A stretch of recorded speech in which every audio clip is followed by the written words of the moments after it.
All right. Good morning, everybody. Big waves to you. Big shout out. Good to see you. Good to see you. Awesome, awesome, awesome. So, I had another compliment this weekend for the Coach's Corner. Someone reached out and said it is their most favorite time of the day, Monday through Friday.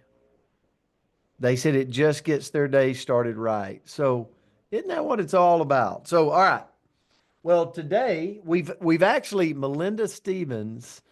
It was her birthday this weekend. Melinda, we love you. We're grateful for you, and happy birthday to you. Um, Ashley Ellis and Krista Williams. If you guys know them or got their phone number, it's their birthday today. So give them big shouts. And if it's your birthday today and you're on here, we'd love to know about it. We tried to look around and see. We always do. So, um, all right. So the word on this Monday, this is for everybody well, you could have woke up today and had this very exciting emotion, very maybe different feeling emotion. It's always like a box of chocolates when you're living this life, right? With emotions. And it's kind of like the weather in some places. Like just kind of hang on that emotional change, right? It's got the chance to change quick. So, but if you look at the definition of emotion, think about yourself today. This is, I'm reflecting on me. I got the mirror up, looking back at myself, but it's a natural instinct. The definition said it's natural. Emotions are natural. Like it's the mood that's derived from a circumstance. It's And it's a box of chocolates, right? You never know what you're biting into. So emotions is something that we can't hide. It's just a part of our DNA. It's a part of our ecosystem.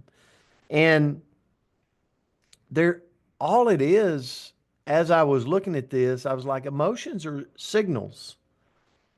It's just signals. It's signals, and they could be good signals and they could be bad signals for the time, but they're just signals.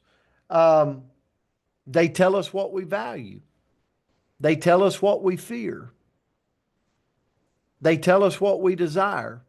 Really, that's all emotions are, right? And, but why is actually sharing emotions so? Why is that so important? Why does it matter? And I'm gonna leave you like I drew up a couple of things, and it's the first thing when sharing emotions. Do you know anybody that's just terrible at sharing their emotions? They try to keep it bottled up inside. Maybe don't put their name in the comment. But here's what happens if you're good at expressing, okay? Your emotions. It clarity comes with expression. Like talking it out helps. Have you ever been irritated with something and you were able to talk with a loved one or somebody you got confidence in, and through talking, it just kind of leveled out your emotional status, right? A good walk, sometimes a good exercise when you're having a negative emotion, sometimes helps. Now, for me, it sometimes ramps it up. Like I'm like, okay, I need to deal with this right now. I don't know why. But anyway, all right. Sharing and expressing emotions, it builds deeper connections. Because at the end of the day, if we're authentic, if we're if we're willing to look at people and go, look, I'm talking to myself here. It always goes over better. Like it builds trust, it strengthens relationships. When you look at people and go, look, I'm not perfect. I mess up every day, all the time. But there's never been to my knowledge, but one perfect person walking this world, and it's not me and you. Although, right, we like to think that we're pretty good. It just builds deeper connections when we're vulnerable. It also releases internal pressure. Man, we put so much pressure on ourselves. I have to be the caregiver. I have to be the doer. I have to be the connector. I have to do this. When someone brings their burden to me, I've got to take it on and bear it and wear it on my shoulders, right? I sometimes just being like bottling up emotions is hard.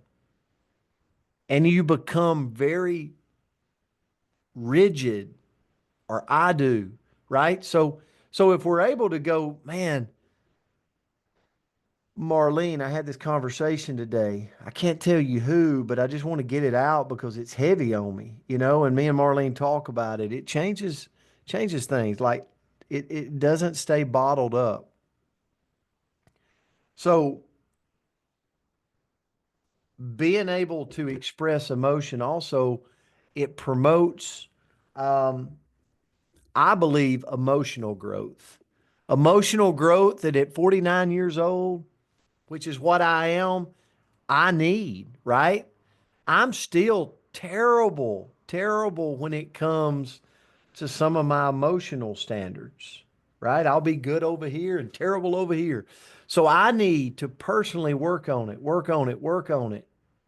And because it will grow me, but I believe I've got to be open, and it's got to be kind of an open door when it comes to expressing my emotions. So, Andrea, I'll turn it to you. I was still listening. I forgot that I I felt had a like I role was here. preaching this morning. Like I felt like, give me the pulpit. I'm going to preach a lesson. I know. I don't. It.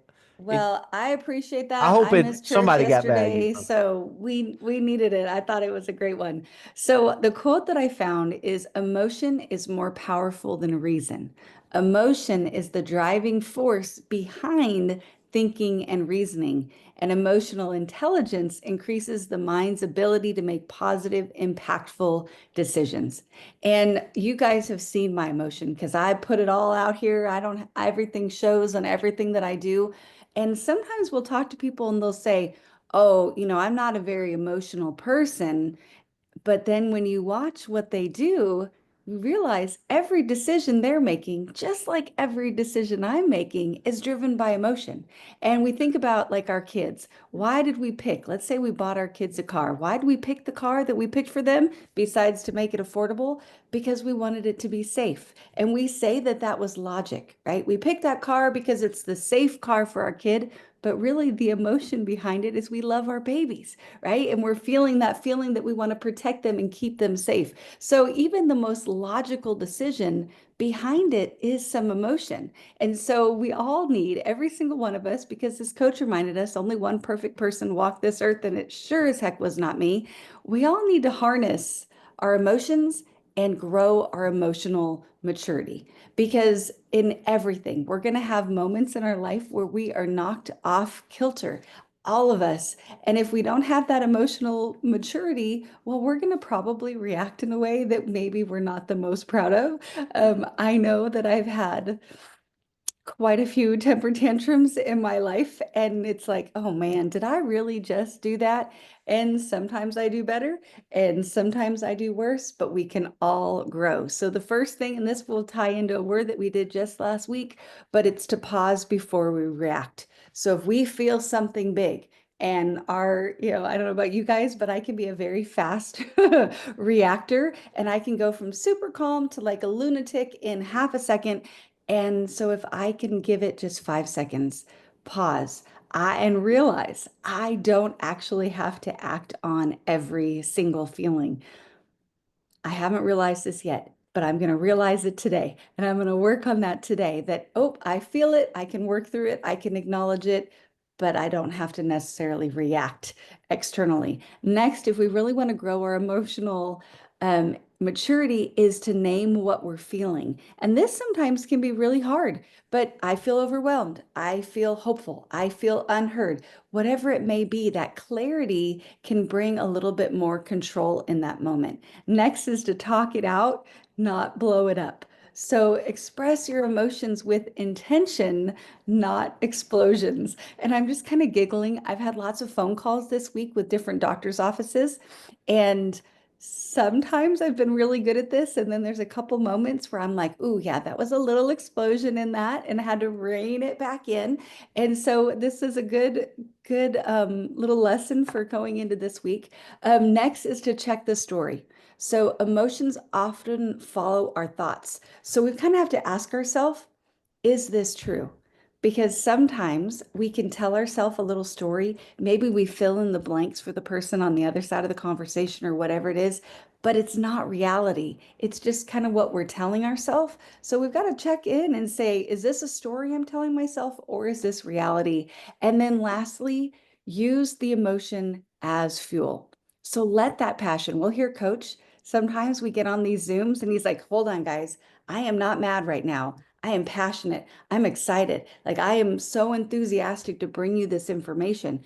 Use that passion to fuel and drive your purpose. Let frustration lead you to solutions. And as Coach would say, let love lead the way all around. But I have one question before we close this out. So Eric said on here that emotions are like a horse.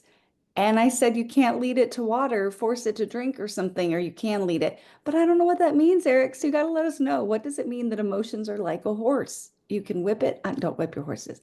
But anyway, sorry, horses out there. I'm just curious on what that meant. Eric, tell us. Arlene, we got to shut this down. She's talking about whipping horses. I mean, I would she'll have never the whip a animal horse. rights act. Yeah. I would never whip a horse. We know who we're speaking to. Hey guys, have an amazing day. You can lead a horse to water, but you can't make them drink, right? They got to actually take the drink. I don't know if that's what Eric was saying. Okay. Well, close. Okay. Something about a horse. Guys, have a great Monday out there. We love you. We appreciate you. We'll see you back tomorrow. Great lesson, Andrea. Coach. Thank Love you, you. guys. Love We'll see you you. soon. Love you. Emotions are Bye.